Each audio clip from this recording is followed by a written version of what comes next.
Hello, तो मैं हूँ Vaibhav and welcome to the gala series. इस सीरीज़ में अभी तक हमने एक सेक्शन सी कवर कर लिया हमारे पेपर 2 का।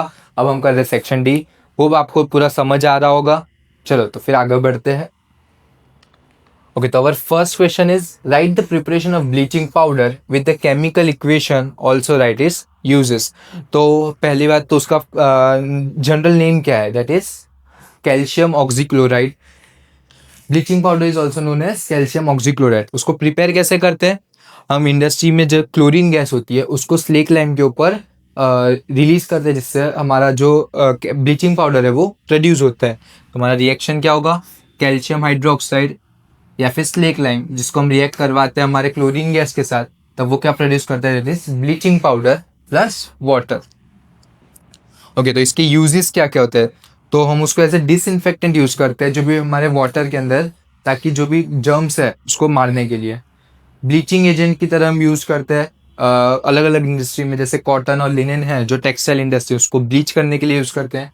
और जो हमारा वुड है पेपर इंडस्ट्री में, तो वुड पर को भी ब्लीच करने के लिए हम ब्लीचिंग पाउडर का यूज करते हैं। सेकेंड है हमारा एज अ ऑक्सीडाइजिंग एजेंट। हम बहुत सारी जगह पे इसको as a oxidising agent use करते हैं। ऑक्सीडाइजिंग एजेंट मतलब क्या? जो सामने वाले का ऑक्सीडेशन कर दे और खुद का रिडक्शन, मतलब वो सामने ऑक्सीजन दे देता है या फिर हाइड्रोजन गेन करता है। Sanitisers use for disinfectant toilet, drains and public places. उसको हम नॉर्मली जो भी जर्म्स मारने के लिए यूज करते हैं। Preparation of chloroforms use in the manufacturing of chloroform, that is CHCl3। उसको प्रोडक्शन में भी हम इसका यूज करते हैं। Okay, next है compounds such as alcohol and glucose also contain hydrogen but are not categorized as acid. Describe an activity to prove it. Okay, तो जो अल्कोहल होता है या फिर ग्लूकोज होता है उसमें भी हाइड्रोजन आइटम्स तो प्रेजेंट होते हैं। उसमें OH होता है, इसमें C6H12O6। तो इतने सारे हाइड्रोजन आइटम है, फिर भी उनको एज ए एसिड हम कंसिडर क्यों नहीं करते? तो उसमें बेसिक क्या होता है, जो भी एसिड सॉल्यूशन होते हैं उनमें हमें पता है कि कौन सा आयंस होते हैं, that is H+ ions. Concentration high होती है, जितना ज़्यादा उसका pH वैल्यू उतना ज़्यादा उसके अंदर H+ आयंस। जब आयंस अगर प्रेजेंट होंगे तब वो क्या करेंगे? इलेक्ट्रिसिटी को कंडक्ट करेंगे। बट इन केसेस में क्या होता है, हमारे पास जब भी हम इसको एज अ सॉल्यूशन यूज करके इलेक्ट्रिसिटी कंडक्ट करते हैं तो इलेक्ट्रिसिटी पास ही नहीं होती। इसका मतलब क्या है? वहाँ पे फ्री आयंस प्रोड्यूस नहीं है। भले ही हाइड्रोजन उसके अंदर प्रोड्यूस प्रेजेंट है, बट वो as a form of H+ ion उसके अंदर नहीं होता है। तो वो क्या करता है, वो इलेक्ट्रिसिटी कंडक्ट नहीं कर पाता। उस वजह से हम इसको एसिड के अंदर कैटेगराइज नहीं करते। उसके लिए हम एक्टिविटी पूरा डिस्क्राइब करते हैं।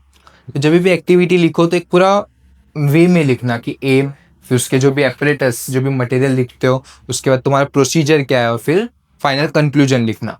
तो पहले एम क्या है? To show through alcohol and glucose contain hydrogen, दो alcohol and glucose contain hydrogen, they do not behave like an acid.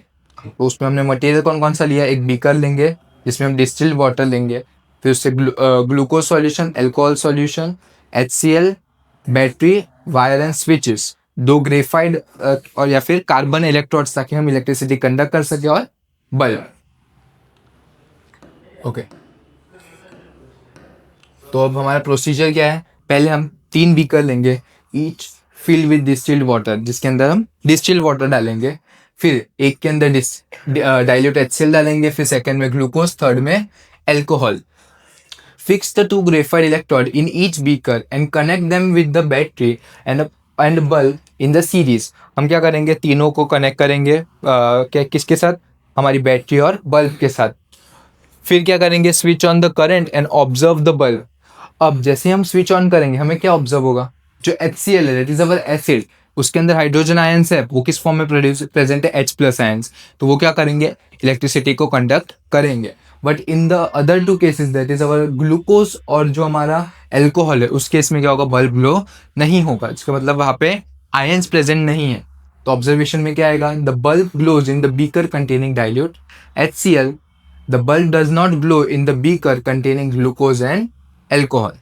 उसके कंक्लूजन में हम क्या लिख सकते हैं? Bulb glows with HCl because it dissociate into the ions, that is H+ और NCl- in water, allowing the current to pass. Glucose and alcohol do not ionize in water, hence they do not conduct electricity. Therefore, even though they contain hydrogen, they are not acidic because they do not produce hydrogen ion in the solution. तो इसका main reason है कि वो H plus ion नहीं produce करते, उनके पास hydrogen है but as a form of atom वो H प्लस आयन्स नहीं प्रोड्यूस कर रहे. तो इसमें आप डायग्राम भी बना सकते हो, 3 बीकर बना देना. ये हमारे इलेक्ट्रोड हो गए, ये हमारी वायर, यहाँ पे हमारी बैटरी, यहाँ पे हमारा बल्ब. तो तीनों के लिए ये HCl वाला ABC नाम दे देना और नीचे डिस्क्राइब कर देना कि डायग्राम क्या डिस्क्राइब कर रहा है. नेक्स्ट क्वेश्चन है what are the structural isomers, draw the structure formula of butane. Okay, तो स्ट्रक्चरल आइसोमर्स क्या होते हैं? तो ऐसे कंपाउंड्स जिनका स्ट्रक्चरल फॉर्मूला सेम हो बट जिनका केमिकल फॉर्मूला सेम हो बट उनका स्ट्रक्चर कैसा हो, डिफरेंट हो. Structural isomers compounds that have same molecule formula but different structural arrangement of atom. Because of this difference in structure, they have different physical and chemical properties. जो भी elements के physical और chemical property होती है वो किसके ऊपर mostly depend होती है? उनके structural property के ऊपर. इनके जो chemical formula जैसे ब्यूटेन है तो ब्यूटेन के 2 structural isomers है. कौन कौन से? N ब्यूटेन जैसे नॉर्मल ब्यूटेन, इसका फॉर्मूला क्या होता है? C4H10. और आइसोब्यूटेन, उसका भी केमिकल फॉर्मूला अगर हम देखें तो इट इज C4H10. बट इसके स्ट्रक्चर में क्या फर्क होता है? इसके स्ट्रक्चर में हमारा आता है CH3, CH2, CH2, CH3. This is our N butane जो एक स्ट्रेट लाइन फॉलो कर रहा है. आइसोब्यूटेन में के केस में क्या होता है? ये हमारा CH3 है, ये हमारा CH3, ये हमारा CH3. ओके, कई बच्चे क्या करते हैं इस केस में जाके ऐसा डायग्राम बना देंगे CH, CH2, CH3, यहाँ पे 2, यहाँ पे CH3. और ये दोनों सेम ही है, बस तुमने क्या किया इस कार्बन को यहाँ पे लिख दिया. तो ये N ब्यूटेन ही हुआ. आइसोब्यूटेन क्या है? ये वाला जिसमें हमारा जो कार्बन एटम है वो सेंटर वाले से जाके जुड़ रहा है. ये क्या हो गया? हमारा N ब्यूटेन का एग्जाम्पल हो गया. तो ये वाला रॉन्ग होगा. तो ये छोटी छोटी मिस्टेक्स देखते रहना.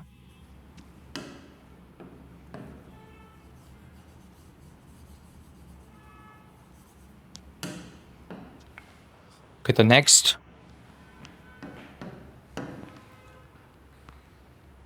We explain the process of esterification with the chemical equation. Okay, esterification is a chemical reaction between alcohol and carboxylic acid. जब हम alcohol carboxylic acid का रिएक्शन करवाते हैं तो हमें कौन सा कंपाउंड मिलता है? RCOCOOR. That is our ester formation. In the presence of acid catalyst usually क्या यूज करते हैं हम? H2SO4 to form ester and water. तो उसका जनरल फॉर्मूला क्या होता है? एल्कोहल है, उसका हमने रिएक्शन करवाया कार्बोक्सिलिक एसिड के साथ, तो हमें क्या मिलता है? Ester plus water. तो उसका एग्जाम्पल है हमारे पास ethanol, that is CH3COOH, that is ethanoic acid. Ethanol C2H5OH, उसका रिएक्शन करवाया तो ये R और बीच में क्या मिला हमें? Ester, that is COO. उसके साथ वाटर प्रोड्यूस होता है. This is a process of ईस्टरिफिकेशन.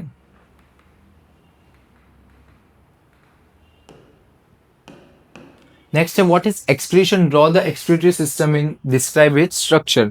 Okay, excretion क्या होता है? This is a process of removal of the waste which is produce in our body.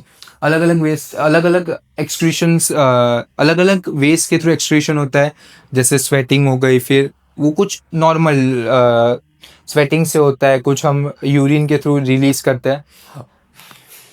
Excretion is a biological process removing waste products such as urea, excess salt, water from the body that produced during the metabolism in the humans. This function is carried out by excretory system. Okay, उसके structure और function, उसका structure कैसा होता है? This is our excretory system. यहाँ पे kidneys है, kidneys जो भी वेस्ट होती है वो हमारे एरोटा के थ्रू आता है, ब्लड उसको प्यूरिफाई करता है. जो भी वेस्ट है वो नीचे यूरेथ्रा के थ्रू ब्लैडर में जाता है, ब्लैडर के थ्रू यूरेथ्रा से एक्सक्रीट आउट हो जाता है. और जो भी प्यूरिफाइड ब्लड है वो वापस ऑक्सीजन लेके हार्ट की ओर फ्लो करते हैं. ओके, तो इसका फंक्शन क्या क्या है? Kidneys, a pair of beans shaped organs located in the back of the abdominal cavity. Each kidney contains many nephrons, इसके अंदर छोटे छोटे स्ट्रक्चर होते हैं, क्या बोलते हैं? Nephrons, the functional unit which filter the blood and remove the waste product from the as a form as urine. Ureters, two thin tubes जो क्या करते हैं? कनेक्ट करते हैं किडनीज को through the urinary bladder. Urinary bladder क्या होता है? This is a sac that stores the urine for temporary. Urethra, urethra क्या करता है? Tube that carries the urine from the bladder to the outside of our body. तो ये क्या है हमारा human excretory system. Okay, next है हमारा what is the role of dilute hydrochloric acid in our stomach. जो हमारे स्टमक में पहली बार HCl प्रोड्यूस होता है, तो उसका मेन पर्पस क्या होता है? पहला, एक तो हमारा जो भी फूड है उसको डाइजेस्ट करने के लिए कैसा मीडियम चाहिए? Acidic medium. बाद में हम कुछ खा रहे हैं, फिर नॉर्मली हमारे नोस्ट्रिल्स और मुंह के थ्रू क्या होता है? जर्म्स अंदर जाते हैं। अब वो जब पेट के अंदर चले जाएं तो उसको मारने के लिए भी हम हमारा जो HCl है वो यूज़ करता है, किल करता है उसे। और साथ में डाइजेशन में भी हेल्प करता है, बहुत सारे जूसेस वो प्रोड्यूस करता है जिसकी वजह से हमारे फूड में जो भी कंपाउंड्स होते हैं वो ब्रेक डाउन होते हैं। उसका मेन पर्पस क्या है? पहला है kill germs, it kills bacteria and harmful micro organism present in the food and making it safe for digestion. Create acidic medium, अब जब भी डाइजेशन करना होता है तो हमें मीडियम कैसा चाहिए? थोड़ा एसिडिक मीडियम चाहिए। HCl make the medium in the stomach acidic, which is necessary for the enzymes pepsins to work efficient। जो पेप्सिन एंजाइम्स होते हैं जो प्रोटीन्स को ब्रेक डाउन करते हैं, उनको एफिशिएंटली वर्क करने के लिए एक एसिडिक मीडियम चाहिए। तो वो कौन प्रोड्यूस करता है? HCl प्रोड्यूस करता है। Helps in digestion, the acidic medium also helps to break down the food particles and activate the digestive enzyme. जैसे अभी अपने एग्जाम्पल देखा पेप्सिन का, जो उसको हेल्प करता है ब्रेक डाउन करने में।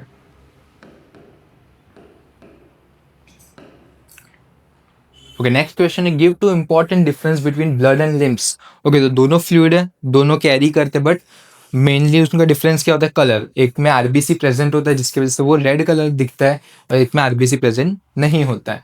तो उसका मेन डिफरेंस क्या है? Red in colour due to the presence of haemoglobin in the RBC. जो आरबीसी होता है उसके अंदर एक कंपाउंड होता है दैट इज हीमोग्लोबिन, जो हमारे बॉडी में ऑक्सीजन कैरी करने का काम करता है। उसकी वजह से हमारा ब्लड कैसा दिखता है? Red colour. ये कैसा होता है? कलरलेस होता है, as it does not contain RBC and haemoglobin. Okay, इसका मेन पर्पस क्या है? ऑक्सीजन, कार्बन डाइऑक्साइड और न्यूट्रिएंट्स एंड हार्मोन्स को डिफरेंट पार्ट ऑफ बॉडी तक ट्रांसपोर्ट करना। और इसका काम क्या है? जो भी डाइजेस्टेड फैट है या फिर ड्रेन एक्सेस फ्लूइड है टिश्यूज में से वापस ब्लड में भेजने का काम वो किसका होता है? लिम्स का। तो दोनों का पर्पस और दोनों का कलर, ये हम उसको मेजर डिफरेंस में लिख सकते हैं। नेक्स्ट है व्हाट इज हाइपरमेट्रोपिया और far sightedness. State its causes, how does this defect can be corrected, show with suitable diagram. Okay, तो पहली बात तो फार साइटनेसिस देख के लोग क्या कर देते हैं? दूर का डिफेक्ट होगा। नहीं, ये क्या है? फार साइटनेसिस मतलब क्या? दूर का क्लियरली दिखना, मतलब दूर तक अच्छे से देख सकते हैं।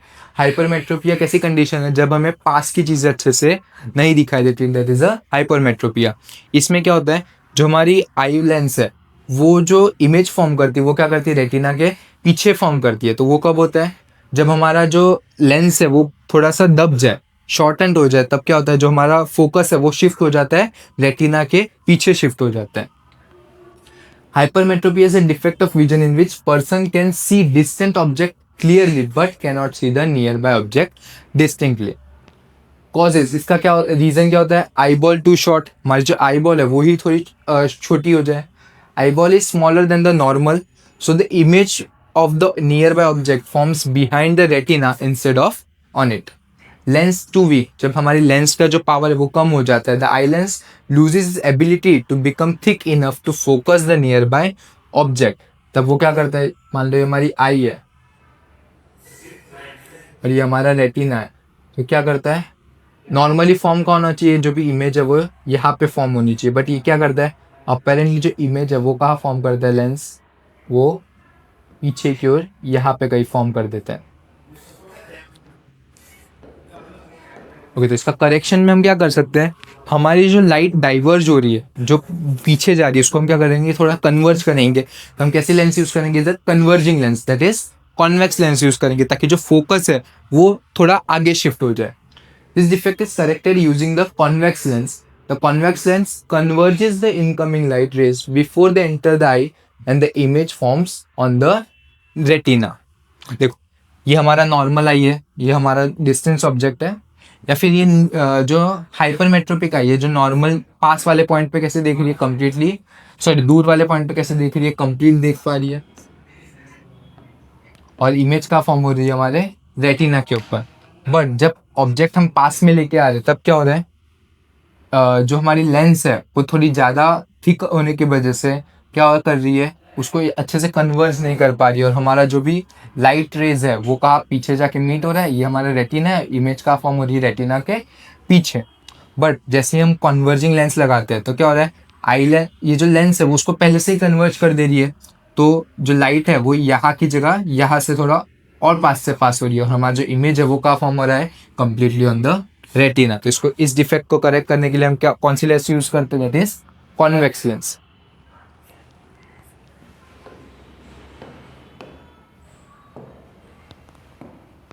Okay, next question is what is a solenoid? Discuss the characteristics of magnetic field generated from the current carrying solenoid with the figure. तो solenoid क्या होता है, जब हम किसी भी सॉफ्ट आयरन की वायर को या फिर नॉर्मल वायर को सिलेंड्रिकल शेप में रोल कर देते हैं और फिर उसके थ्रू करंट पास करते हैं तो वो क्या प्रोड्यूस करती है मैग्नेटिक फील्ड, और उस शेप को हम क्या बोलते हैं, सोलेनॉइड बोलते हैं. The solenoid is a long coil of wire that is tightly wounded in the shape of cylinder. When an electric current pass through it, a magnetic field is produced. उसकी characteristics क्या होती है? The magnetic field lines inside the solenoid are parallel, indicating a uniform magnetic field. जो भी हमारा solenoid होता है जैसे ये, अब क्या होता है अंदर जो भी मैग्नेटिक फील्ड लाइन है वो कैसी है, एकदम स्ट्रेट, एकदम एक दूसरे के parallel. The strength of the magnetic field is directly proportional to the current flowing through the solenoid and the number of turns unit of length of the solenoid. अब क्या हो रहा है, जो भी हमारी ये जो मैग्नेटिक फील्ड बनी है उसकी स्ट्रेंथ किसके ऊपर डिपेंड करेगी, इलेक्ट्रिसिटी के ऊपर जो हम यहाँ पे उसको दे रहे हैं. जितनी ज़्यादा इलेक्ट्रिसिटी होगी उतना स्ट्रांग हमारा मैग्नेटिक फील्ड. और सेकेंडली वो किसके ऊपर डिपेंड होती है, नंबर ऑफ टर्न्स के ऊपर. अगर हमें मैग्नेटिक फील्ड बढ़ानी है तो हम क्या कर सकते हैं, नंबर ऑफ टर्न्स बढ़ा देंगे. तो वो कंप्लीटली किसके ऊपर डिपेंड होती है, दो चीज़ के ऊपर, एक तो करंट और दूसरा नंबर ऑफ टर्न्स के ऊपर. Third is the magnetic field outside the solenoid is much weaker compare to the inside. देखो जैसे कि हम डायग्राम से भी क्लियरली देख सकते हैं क्या हो रहा है,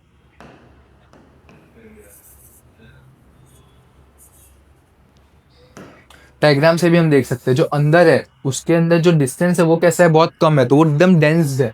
और जो बाहर है उनके बीच में डिस्टेंस क्या है, बहुत ज़्यादा है, जिसकी वजह से क्या है, यहाँ पे जो इलेक्ट्रिक फील्ड है मैग्नेटिक फील्ड है वो कैसी वीक है, और यहाँ पे जो मैग्नेटिक फील्ड है वो कैसी है, स्ट्रॉन्गर है.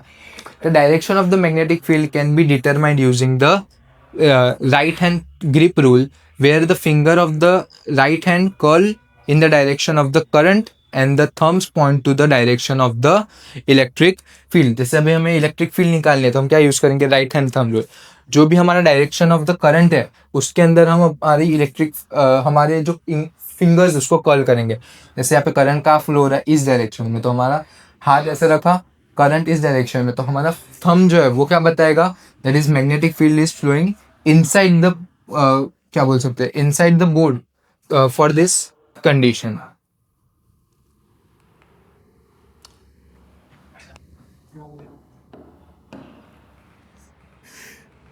ओके नेक्स्ट है state the trophic level of the food chain. Okay तो ये हमारी फूड चेन है, इसमें कौन कौन से ट्रॉपिक लेवल आते हैं, that are producers, primary consumers, secondary consumer, tertiary and fourth is quaternary consumers. Okay तो the food chain shows how the energy flows from one organism to another in the ecosystem. Each steps in this chain is called trophic level. तो हमारे पास main trophic level कितने होते हैं, पांच main trophic level होते हैं. First कौन सा हमारा, प्रोड्यूसर्स, जो क्या करते हैं, फूड प्रोड्यूस करते हैं through natural sunlight and process of photosynthesis. उसके एग्जांपल में क्या आएगा, grass, algae, plant. Second trophic level that are primary consumers, जो इनके ऊपर डिपेंड होते हैं, that are herbivorous animals, that are herbivorous animals, right. This animal herbivorous that eats the producers that are deer, rabbits, grasshopper. Third tropic level that are secondary consumers, जो carnivorous animal होते हैं। This are carnivorous animals, they eat primary consumers, example frog and lizard. Fourth trophic level क्या है हमारा, tertiary consumers, this are the top carnivorous that feed on the secondary consumers, example क्या है हमारा, snake, eagle, tiger.